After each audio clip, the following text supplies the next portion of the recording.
Okay geng, kalau korang punya skrin dekat dalam kereta tu besar macam ni, 14 inci, kalau tak boleh nak buat apa-apa, bosan lah time jalan jam kan.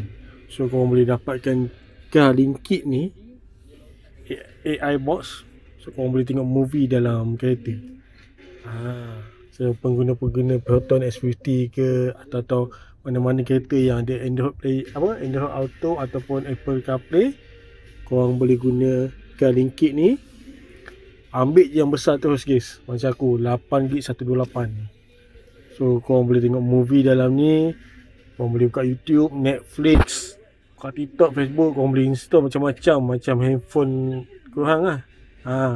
So apa lagi, dapatkan dekat beg kuning car link kit. Syok tak syok, boleh layan movie dalam kereta.